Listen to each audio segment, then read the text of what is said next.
Assalamualaikum warahmatullahi wabarakatuh. Halo semuanya, perkenalkan kami dari kelompok 12 dari mata kuliah bimbingan dan konseling anak usia dini yang anggotanya terdiri dari saya sendiri, Vera Widiawati, dan rekan-rekan saya, Diandra Riana Tasya Arisanur dan Vincentia Iniciatita.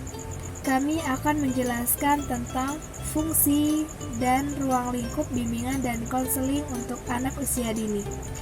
Yang materi pertama akan dibahas oleh Diandra mengenai fungsi bimbingan untuk anak usia dini. Baiklah, selamat menyaksikan. Assalamualaikum warahmatullahi wabarakatuh. Nama saya Diandra Riana Tasya Arisanur. Di sini saya akan menjelaskan mengenai fungsi bimbingan pada anak usia dini. Yang pertama ada fungsi pemahaman, yaitu usaha bimbingan yang dilakukan guru atau pendamping untuk menghasilkan pemahaman yang menyeluruh tentang pemahaman diri anak didik, terutama oleh orang tua dan guru, hambatan atau masalah-masalah yang dihadapi anak, lingkungan anak yang mencakup keluarga dan tempat belajar, lingkungan yang lebih luas di luar rumah dan di luar tempat belajar, serta cara-cara penyesuaian dan pengembangan diri anak. Yang kedua ada fungsi pencegahan, yaitu usaha bimbingan yang menghasilkan tercegahnya anak dari berbagai permasalahan yang dapat mengganggu, menghambat, ataupun menimbulkan kesulitan dalam proses perkembangannya. Bimbingan untuk anak usia dini berfungsi memberikan pencegahan terhadap berbagai kemungkinan yang dapat dialami anak selama proses perkembangannya. Kemungkinan tersebut dapat berupa masalah yang berkaitan dengan kondisi sosial, emosional, atau kemampuan beradaptasi dengan lingkungan secara lebih luas.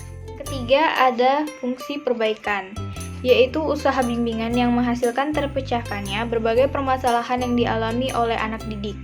Fungsi ini diarahkan pada terselesaikannya berbagai hambatan atau kesulitan yang dihadapi anak didik. Apabila kesulitan anak didik dibiarkan, maka anak akan lebih terganggu aktivitasnya dan akan mempengaruhi proses perkembangan selanjutnya. Keempat, ada fungsi pemeliharaan dan pengembangan. Fungsi ini merupakan usaha bimbingan yang menghasilkan terpeliharanya dan berkembangnya berbagai potensi dan kondisi positif anak didik dalam rangka perkembangan dirinya secara mantap dan berkelanjutan. Bimbingan dan konseling untuk anak usia dini dapat diartikan sebagai upaya bantuan yang dilakukan guru atau konselor terhadap anak usia dini dengan tujuan agar anak dapat tumbuh dan berkembang secara optimal dan mampu mengatasi permasalahan-permasalahan yang akan dihadapinya. Kemudian, prinsip-prinsip bimbingan dan konseling untuk anak usia dini. Prinsip-prinsip bimbingan dan konseling untuk anak usia dini menurut Xiaodih yaitu: yang pertama, bimbingan bagian penting dari proses pendidikan. Kehadiran bimbingan dalam praktik pendidikan tidak hanya dikaitkan dengan proses pengajaran, melainkan juga perlu dikaitkan dengan berbagai kegiatan lain yang dapat menunjang pertumbuhan dan perkembangan anak. Yang kedua, bimbingan merupakan proses yang menyatu dalam semua kegiatan pendidikan. Pelaksanaan bimbingan pada anak usia dini tidak dapat dipisahkan dalam keseluruhan proses pembelajaran.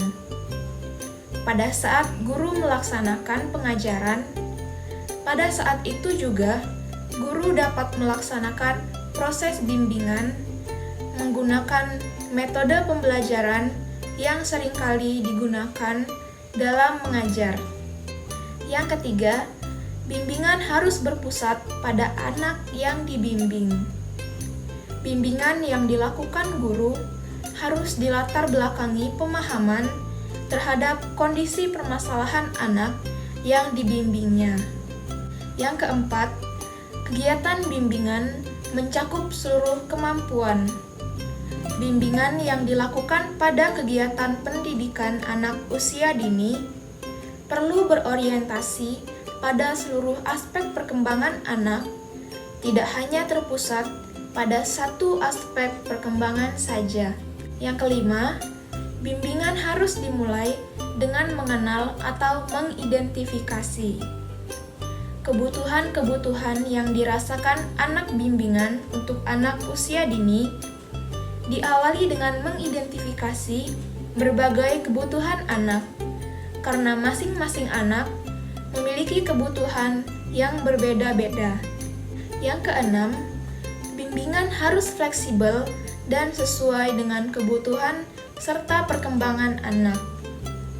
Guru tidak dapat memberikan bimbingan dengan pendekatan yang sama pada setiap anak karena kebutuhan dan perkembangan anak berbeda antara satu sama lain. Yang ketujuh, mengikut sertakan orang tua dalam kegiatan bimbingan konseling anak usia dini. Dalam pelaksanaan kegiatan bimbingan, hendaknya orang tua diikut sertakan agar mereka dapat mengikuti perkembangan dan memberikan bantuan kepada anaknya di rumah. Kerjasama antara orang tua dengan guru merupakan salah satu kunci keberhasilan bimbingan untuk pendidikan anak usia dini. Lalu yang kedelapan, bimbingan dilakukan seoptimal mungkin sesuai dengan kemampuan yang dimiliki guru sebagai pelaksana bimbingan. Apabila masalah yang terjadi perlu ditindaklanjuti, maka guru pembimbing harus mengonsultasikan kepada kepala sekolah dan tenaga ahli.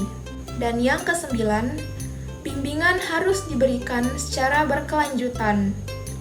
Bimbingan tidak hanya dilakukan bila ada masalah yang dihadapi anak, tetapi bimbingan perlu dilakukan secara berkelanjutan dan senantiasa berupaya membantu perkembangan anak seoptimal mungkin. Baiklah, di sini saya akan menjelaskan tentang asas-asas dalam bimbingan dan konseling anak usia dini. Yang pertama, yaitu asas kerahasiaan. Yang kedua, asas kesukarelaan. Yang ketiga, asas keterbukaan. Yang keempat, asas kemandirian. Yang kelima, asas kekinian. Yang keenam, asas kegiatan. Yang ketujuh, asas kedinamisan.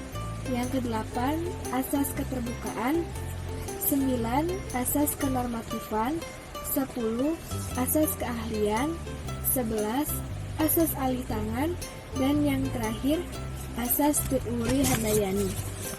Namun, pada kesempatan kali ini, saya hanya akan membahas 3 asas dalam asas bimbingan dan konseling, yaitu yang pertama, asas kerahasiaan.